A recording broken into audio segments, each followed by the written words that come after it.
His soul was completely shattered, and he felt like he'd been hit by a truck. And he didn't want anybody to know. He wanted it to be a secret. He wanted to not tell anybody about it because he was never the one that had a problem. He prayed for everybody else's problems. He was the rock for everybody else. So he didn't feel like he could go asking for help. He didn't feel like he could be the one asking for prayer. And so that day, he went in to his closet or into his office at the church. And he didn't know what to do. Had no idea where he was going to go with this, had no idea what was coming or what was going to happen. But this scripture was on his heart. Psalms 43, verse 5.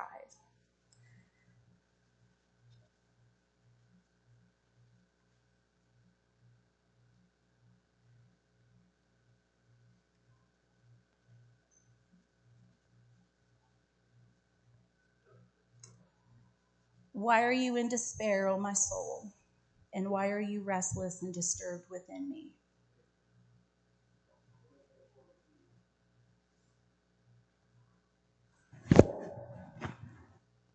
It's the same. It's different verbiage. 43:5. There it is. Why are you in despair, O my soul? And why are you restless and disturbed within me? Hope in God and wait expectantly for him. For I shall again praise him, the help of my sad countenance and my God. So this is what was on Mark's heart that day. And out of that verse came, "Oh my soul." And to me that's kind of amazing because we all get blindsided by things, right? There's not a one of us in this room who hasn't been blindsided. Child is born or diagnosed with a disease, incurable. Whether it be cancer, like Gabriel, he was diagnosed with cancer at 3 years old. Maybe, they're autistic, or maybe they have Down syndrome, something that is going to be lifelong or catastrophic, right? Your parent, you have aging parents. Maybe they have a stroke or a heart attack, and now they need constant care. And so that's something you're not able to overcome. You yourself diagnosed with a horrible disease. Your house catches on fire and you lose everything. That actually happened to us. You or a family member is involved in a horrific accident, is left paralyzed or worse. So many things that can happen to us. We all face things in our lives that drop us to our knees, but the question that we have to ask ourselves is, what do we do when we get hit by that truck and the world comes crashing down around us? Do we step away? Do we back off? Do we separate ourselves from God? A lot of us actually do that. And it's not out of, for me personally, it was not out of anything other than I was so angry. And I chose to use the situation that I'm going to talk about to step away from God. In October of 2005, we got hit by a truck. So October of 2004, October 22nd of 2004, Kevin had an ingrown toenail on his right foot. His big toe had an ingrown toenail. And on the 20th of October, we went to the wound care clinic at Memorial Hospital in Colorado Springs, and so they could take care of it. And the doctor that was there that day, and some people would say it's coincidence, and some people would say just happened to be, but no, God had a bigger plan.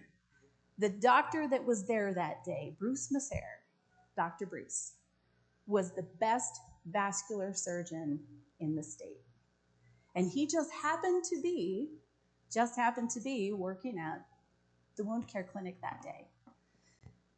And so we talked about Kevin's history and his vascular disease, and so he put the little Doppler on his foot. And he said, Kevin, you don't have there's no pulse in your foot. There's no pulse in your lower leg. And I think I can fix it. That got our attention. So on the 22nd of October, we checked Kevin into the hospital.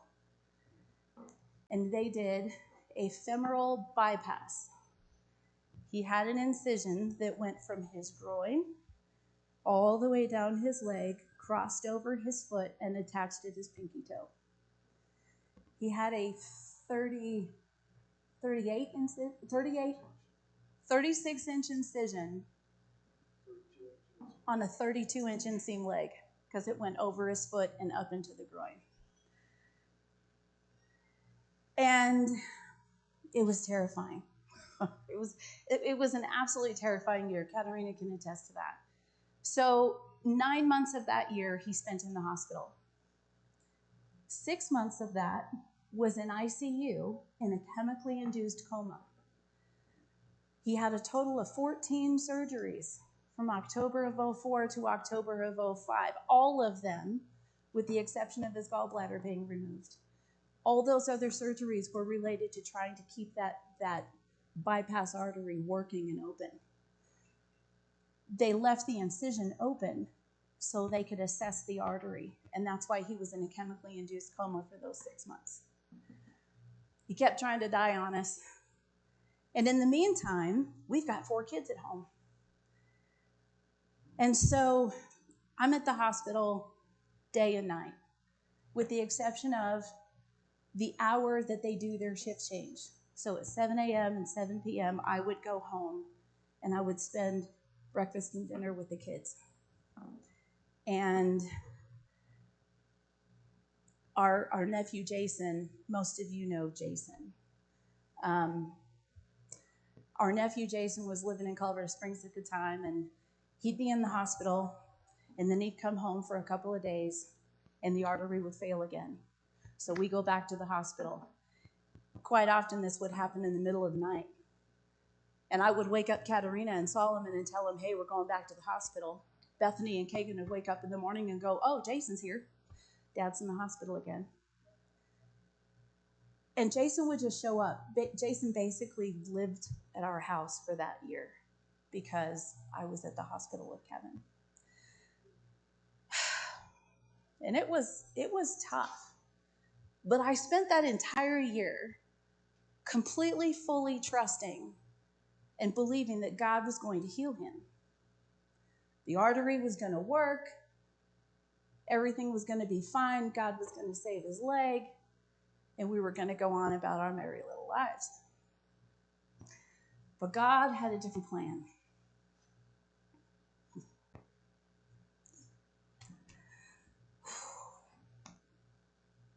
The morning of October 20th, 2005, dawned, and they prepared him for surgery. Kevin had asked the last time that the artery failed. He asked Dr. Bruce, he said, are we kidding ourselves? Is it ever really going to work? Dr. Bruce said, no, we're just going to keep doing this. And Kevin said, you know what, I'm done. I can't do it anymore. I'm just done. And so they wheeled him into surgery. And I fully believed until the moment they wheeled him into that room that he was going to be saved. His leg was going to be saved and he was going to be whole. But they wheeled him into that room, and my whole world was shattered. My faith in God was completely shattered because he failed me. And I knew that God was a God of miracles because he had done so many miracles before, personally in our lives. Katerina, when she was little, had very severe asthma. She was in the hospital 5, 6, 7 times a week with asthma attacks. Very severe deadly asthma attacks. Like, she almost did not live. And I made too much money for Medicaid, but not enough money to buy insurance. So we had no health insurance. And everybody knows how expensive hospital visits and ER visits are. And so finally, after what seemed like forever with this, we were going to Radiant Assembly of God Church in Colorado Springs, where Ron and Lois go to church, the church that I grew up in. And I finally, one Sunday evening, I took her to church, and I took her up to the altars, and I told the pastors, I said, you need to anoint her with oil, and you need to lay hands on her and pray for her. And I don't care if God takes her home or heals her, but I'm done. I'm emotionally, physically, financially exhausted, and I cannot do this anymore. And so they anointed her with oil. They laid hands on her. They prayed for her. And that was the end of the asthma attacks. It didn't dawn on me until about 6 months later. I was driving down the road, and I thought, oh my gosh, she hasn't had an asthma attack in 6 months. Well, praise God, he did it. And so, but the other thing that he did was, I called the hospital, and this was probably 6 or 8 weeks after I had taken her for prayer. I had gone and called the hospital to get an itemized statement and to work out a payment plan with them so I could start paying down this hospital bill, which by now was several thousands of dollars. And so I called, and the bookkeeper, she said, there are no bills. And I said, no, that's not possible, because she has been in the hospital probably 1,000 times in the last year. And she looked again, and she said, no, Cassandra, there's no bills. You owe $0. I have no idea how he did it. I don't know if somebody at the church paid the bill. I don't know. I can't explain it other than when I took her for prayer, I was thousands of dollars in debt that I knew that I couldn't pay. But now that debt's completely erased. It's gone. So he healed her. He zeroed out the debt. I talked about our house catching on fire. We were living in a little mobile home. And I had given all the kids a bath. Kagan was still in the tub. Bethany was sitting on the bathroom counter. And Katerina was out in the living room with her jammies on. And all of a sudden, the smoke alarm starts going off. And I had chicken soup cooking on the stove, so I figured it was my homemade chicken and noodles that had boiled down. So I grabbed Bethany off the counter, and I go to the kitchen, and it's not the soup. And I turn around, and I look back down the hallway, and there's flames and smoke coming down the hallway. Kagan is still at the end of that hallway in the bathroom in the bathtub where the fire is. Without even thinking, I threw Bethany at Katerina, and I said, go to Mary's. She lived 2 houses down. I said, go to Mary's, call 911. And I picked up the phone, called 911. I ran through the smoke and flames, grabbed Kagan out of the bathtub, wrapped him in a towel. We ran outside. And I'm in nothing but a pair of shorts, t-shirt, no shoes. It's in December. It's a week before Christmas. It is 7 degrees outside. And we're all in nothing but jammies. And we're all wet because we had just bathed. And we had a really bad snow and ice storm the last 2 days prior. And it was still snowing and icy. My mom, who lived in that same trailer park, had gone to the bank that afternoon. The bank, it's about a block and a half from the house. The fire department, the firehouse that was responding to my house fire was literally right next door to that bank.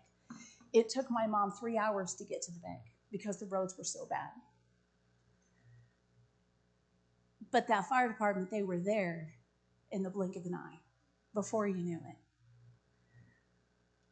What had happened, we had a gas dryer, and a towel had fallen behind the dryer, and as the dryer was running, ignited that towel. The dryer was directly opposite the bathtub. The only thing separating that bathtub from that dryer was a very thin wall.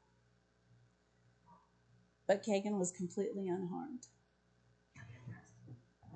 None of us were harmed. But here's the greatest miracle of all in this whole thing. So Katerina went and got married, got the kids inside her house. She comes over with a fire extinguisher, and she's trying to put out the fire. And all of a sudden, something starts popping and exploding like bullets. We had pop bottle rockets on the shelf up above the dryer that we had forgotten about. They'd been there for years. And they got ignited, and they were popping all over the house. And so Mary couldn't stay in. So we're all over at Mary's house, and the fire investigator came over to Mary's, and he said, why didn't you just open the back door, which was directly across the hall from the bathroom, okay? Single wide mobile home, so it's kind of how they're usually set up. And I looked at him and I said, it wasn't there. And he said, what do you mean it wasn't there? And I said, I'm telling you, the door wasn't there. And Mary looked at me and she goes, no, it wasn't there, because Mary was in the house too. She was down that hall trying to get the fire out. And he said, you mean to tell me that the door wasn't there? And I said, no, the door wasn't there. And I said, why do you ask? And he said, have you ever heard of a thing called backdraft? I said, yeah. He said, if you'd opened that door, you and your children would have been engulfed in a ball of fire and none of you would have made it.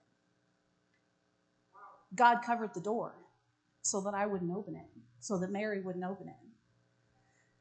And so this is the kind of thing that God has done for us.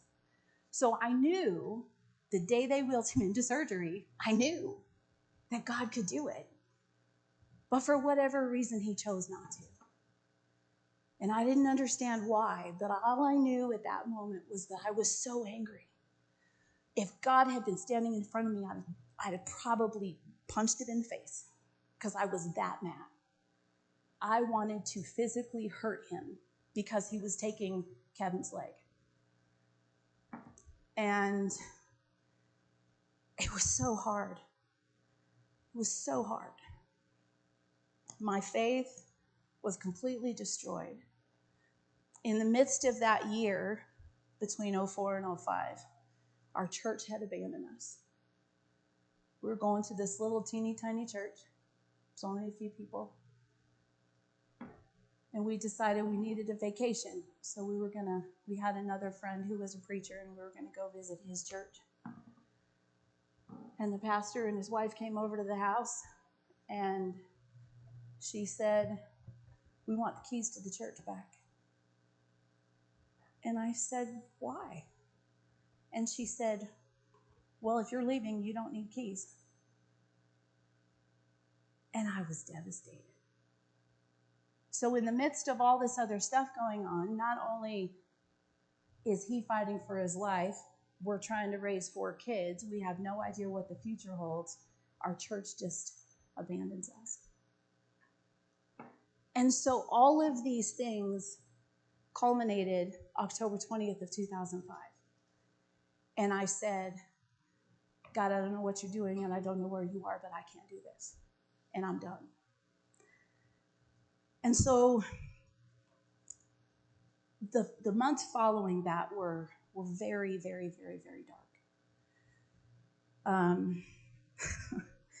So many people in the Bible felt that way, felt that God had abandoned them. And I'm sure because they were human, they all had the same thought. Think about it: Noah, Abraham, Moses, Isaac, Jacob, Joseph, Ruth, Samson, David. Just go through the whole Bible. Even Jesus himself, when he was hanging on the cross, said, my God, why have you forsaken me? Right? So we've all felt it. We've all wondered and asked the question, where are you? If you're this great God and you can do all of these great things, where are you and why haven't you done it? And that's not an easy place to be. It's really not. Those months following the amputation, they were so dark. Kevin's kidneys were failing. That year of so many surgeries had taken such a toll on his body that he was essentially dying. His organs were starting to shut down. It was just too much. And I was struggling with my own health issues. I had some health issues going on at the same time. So I was not healthy either. And the thought of praising God at that moment was so foreign to me that it wasn't even something I could fathom. I couldn't even consider it. And when I preached a few months ago, I talked about the movie Jesus Revolution, about the big Jesus movement in the 70s. And there's a line in that movie that really struck me, and it says, "The truth is always quiet. It's the lies that are loud." The truth is quiet, but the lies are loud. And in that moment of my life, that's all I could hear was the lies. And they were screaming so loudly. My kids were a mess. Solomon was a mess. Katerina, all the kids were a mess. Kevin was dying. He was dying. And I couldn't see any of it. I could not see any of their pain. I couldn't see any of their issues because what I had screaming in my head was so loud. I could not hear God at all. But to be totally honest, I wasn't listening. I wasn't even trying to listen. I had all but given up. But all the while, he was working to bring us through all of this. And he had angels there. And I had talked about before when at a Joyce Meyer conference, a wife and a husband were there, and the husband wasn't saved, but he went with the wife. And Joyce Meyer got up to preach. And the husband leans over and he says, "Who are they?" And she said, "Who are who?" And he said, all those men in white. And she said, "I don't know what you're seeing." And he described to her what he saw was when Joyce got up to preach, she's standing in the pulpit, encircled around her were big, huge men all dressed in white with swords, and their swords were drawn. So we have angels. This man was able to see them. And after the conference, she told Joyce about it. He got saved, obviously. That was a supernatural experience for him. But so we have angels. And so during this time, I had angels around me. And even though I didn't know it, they were holding me up because I couldn't hold myself up. I was so broken. I could not hold myself up. So he held me up. I had to be still enough to listen to his truth. And I had to have the courage enough to be honest with him. But because I wasn't listening, I didn't get it. I couldn't hear it. And in those dark months after the surgery,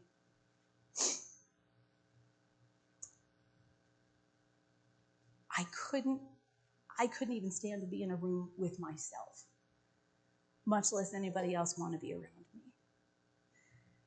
But then God sent an angel on earth.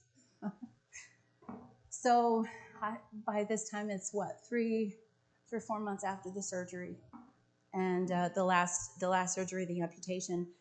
And Kevin's sister-in-law, Lois, calls me, and she said, "We're on our way. We're going to come visit." And so they showed up to the house. It was a Friday night, and Ron stayed with Kevin, And Lois took me to church. They were having Friday night services at Radiant Church at the time, which I hadn't been to a church service.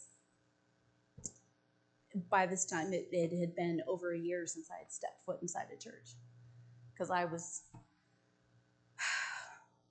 our church had abandoned us, and I didn't have a church to go to. And so we go to church, and it was after the service, and we're sitting there, and she said, "You know it's okay to tell God you're angry, right?" And I said, "I can't tell God I'm angry." And she said, "Oh, yes, you can. See, here's the truth. He already knows, but he wants you to say it." And I said, "Oh, but I can't tell God what I'm thinking. No, I really can't say those things in church." Because there was a lot. And she said, she reminded me of a time when I was a kid. So, their daughter Paula has epilepsy. When she was 4 years old, she spiked a super high fever, and she ended up having a massive stroke, causing massive brain damage because of this super high fever. And she had been on all the medications, and they had done all the things, and just nothing was working. If Paula is not medicated, if she's not on the medication, she is in a constant state of seizure. It's called status epilepticus, and she has like 100 seizures a minute. They just never stop. And so they found this experimental surgery.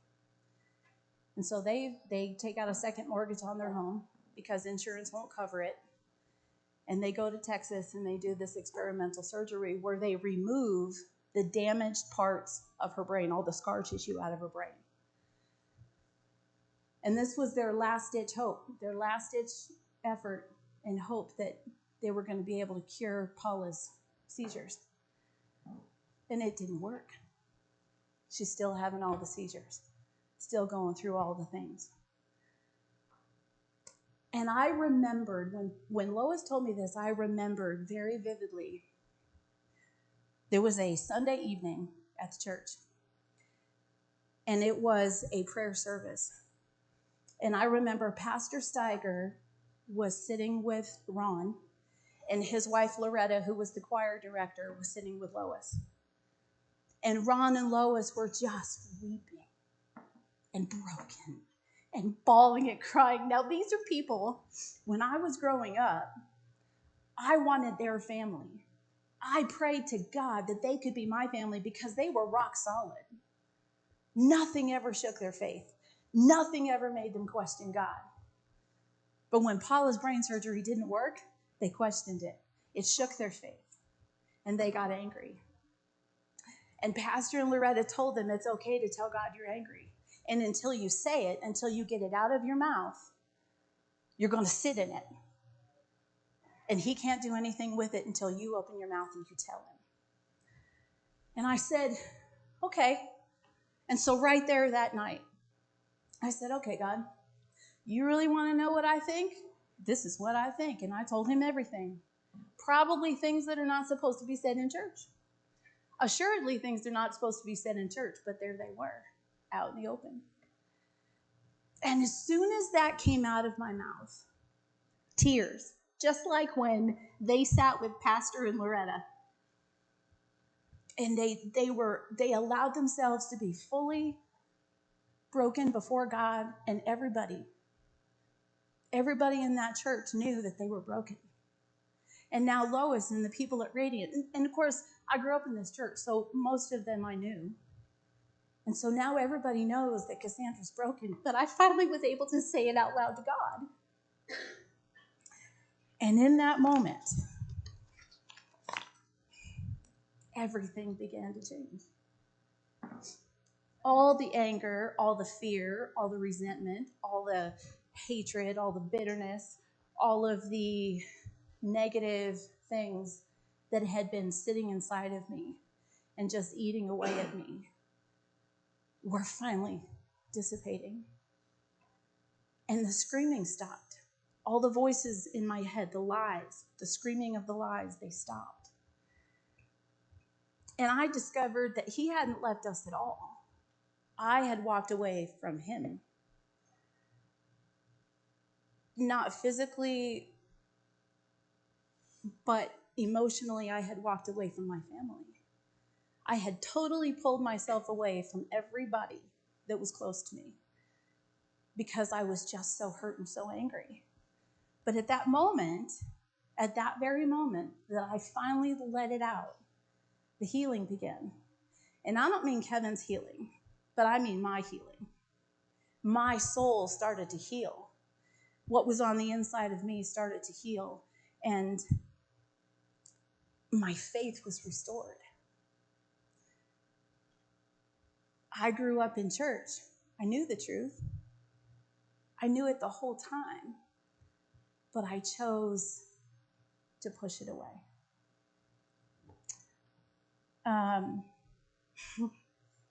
I allowed myself to be deceived. I allowed myself to shut it off. And in 1 Peter 5, 8 through 10, the Bible talks about that. Be sober, be vigilant, because your adversary, the devil, walks about like a roaring lion seeking whom he may devour. Resist him, steadfast in the faith, knowing that the same sufferings are experienced by your brotherhood in the world. But may the God of all grace, who called us to his eternal glory by Christ Jesus, after you have suffered a while, perfect, establish, strengthen, and settle you. So we have to be very careful that we're protecting our hearts and we're staying in the Word and we're staying with God. But I didn't do that. And it didn't take much. It didn't take much at all for the devil to get a foothold and completely destroy the world around me, right? When I was all but beyond hope in my own grief, God sent Lois to remind me of those verses. God sent Lois to remind me that he hadn't forgotten me. And I'm so thankful for Lois. I'm so thankful for Ron. I'm so thankful that I get to call them family. Sometimes he steps back and allows trials. What we didn't know when Kevin had his surgery was that that was going to move us to Nukla. We had no idea that was coming. After the surgery, Kevin's sister called and said, "You're going to come home to Nukla for Christmas, and I won't take no for an answer. I'll pay for the trip." And so we got here to Nukla, and you guys all know about angel boxes, right? The angel box program that helps with Christmas. Well, they had gotten the angel box program involved, and so all the kids had a really great Christmas. It was super fun. Well, Christmas that day was on a Sunday morning, and so we got up, we come to church before we do Christmas, and after the service, Dan takes Kevin in the office, and Kevin comes out and says, "Dan asked if we'd come help with the church," and I said, "No, we're not moving to Nukla." When we first got married, he brought me home to see his family and see where he grew up. And he said, and on the way out of town, we were here for like 3 days. And on the way out of town, I said, "Don't ever ask me to move here because it'll never happen." And he said, "We're never moving back to Nukla. What are you thinking?" Well, so it's Christmas all these years later, and Dan asked us if we'd help with the church. And Mom, her answer is always the same. "Well, have you prayed about it?" Anytime you go to Mom with a question, "Have you prayed about it?" Am I wrong? That's always the answer. "Have you prayed about it?" And she goes, "Well, let's just pray about it. Let's see what God has to say about it." And I was like, "Okay, you pray. I'm going to go do my thing." And so we came up with a list, and I mean a list of things that had to happen in order for us to be able to move to Nukla. And the two biggest ones on the list were custody of Bethany. Her father and I had been in a custody battle for 7 years. And the courts had to approve us moving to Nukla with her. And the second thing was we needed a house to live in. We didn't have anywhere to move to, so we were going to be moving in with Mom and Melvin. But everything on that list between that Christmas and May of '06. Every single thing was checked off that list, just like that, before our very eyes. We weren't even trying, and it was just happening. The last court date, the last hearing, was to make the decision whether we were moving to Nuclear with Bethany or not. And her dad decided that if he didn't show up, they'd have to postpone it. So Kevin and I go to court, and we're sitting there with Judge Kane, and we're waiting. John doesn't show up. And the judge says, "Have a happy life in Nuclear. God bless y'all." Sign the papers, that was it. And so, woohoo, we get to bring Bethany with us. And by now, I've kind of wrapped my head a little bit around moving to Nuclear. And so it was like a week before we were supposed to move. We were getting stuff packed. We had boxes. The living room was piled full of boxes and whatever. And we're still having to move in with Mom and Melvin, and I couldn't even begin to imagine how that was going to go. Because, they haven't had a house full in a long time, and that would be a big burden on Mom and Melvin. And so Mom called, and she said, "Hey, guess what?" We said, "What?" "Our renters moved out. You have a house to move into." I mean, every single thing on the list, literally every single thing, God just checked off without us even trying. And I don't remember what all was on the list, but it was a big list. And so, yes.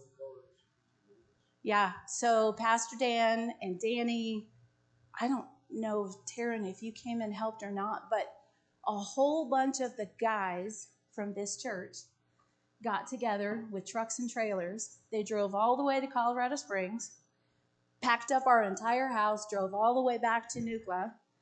We get to Nuclear, and of course, Kevin's still very much recovering from surgery, and he says, "I got to go take a nap. I'm wiped out." So he goes in to lay down, and by the time he wakes up, everything's moved in. It's done. And so, everything just fell into place. But had he not had his leg amputated, and he'd have been able to go back to work at Hewlett Packard, we never would have moved to Nuclear. And so many things that have happened since then never would have happened. I would not be an EMT. I would not be standing in a pulpit preaching. I would not have an art studio. So many things changed, and so many things were dramatically different in our lives because God allowed him to have his leg amputated. And so what I thought was going to be for the worst actually turned out for the best. And so I say all of that to say to you, we have to remember that God has a purpose and a plan for all of us. Every single one of us is not here by accident. We are here because God has a purpose for us. We're here because we're meant to be here. And I don't necessarily mean here in this church today, but I mean planted where you are, in Nuclear, Colorado, or Paradox, or Natarita, or wherever it is you are. God has a purpose for you and a plan. And you don't understand what it is, and you don't know where it's going. But I assure you he has a plan. But you have to put yourself in a place where you can hear his small voice and allow him to drown out the screaming lies. Because if you're not careful, they'll just keep screaming. Jamie posted a little while back something on Facebook, and it said, "One word from God and everything changes." One word and everything changes. Just like that night that I prayed with Ron, or prayed with Lois at the church. In that instant, everything changed. And so my challenge to you is, if the lies are screaming, if you're battling with something, no matter what it is, find someone, and I've said this before, find someone that you can confide in. Find a brother or sister in the church that you can confide in and say, "Hey, I need your help because I'm going through a really rough time, and I need you to pray with me." and I need you to pray for me. And I guarantee you, they're not going to say, no, I don't have time for you. No, nobody's going to say that. We're going to be glad to love you and pray with you and pray for you and keep you tucked away in our prayers that we pray every day. God's very simple word to me was rest. All I had to do was rest in his arms, be held by his love, and let him do the rest. That's it. That's all I had to do was just rest. And so I challenge you to find a place where you can just rest. Rest in him and trust that he's got you. And in 10 or 20 years, you'll look back and you'll go, oh, well, that's why I went through that. That's what that was all about. And I promise you'll find an answer somewhere. So, and that's all I got. Does anybody need prayer? I'll stay and pray with you if anybody wants to pray when we're done. So how many have ever felt that way? Have you ever felt God just has failed you? How many have ever felt that God has failed you? Maybe you're going through something now that it seems like God's turned his back on you. You're not sure which way to go, what's up. If you're feeling that way right now, let us be the one to pray with you. Find your way on down here or raise your hand and we'll find our way where you're at and we'll pray with you. Does anybody want prayer today? Come on down, George. Let's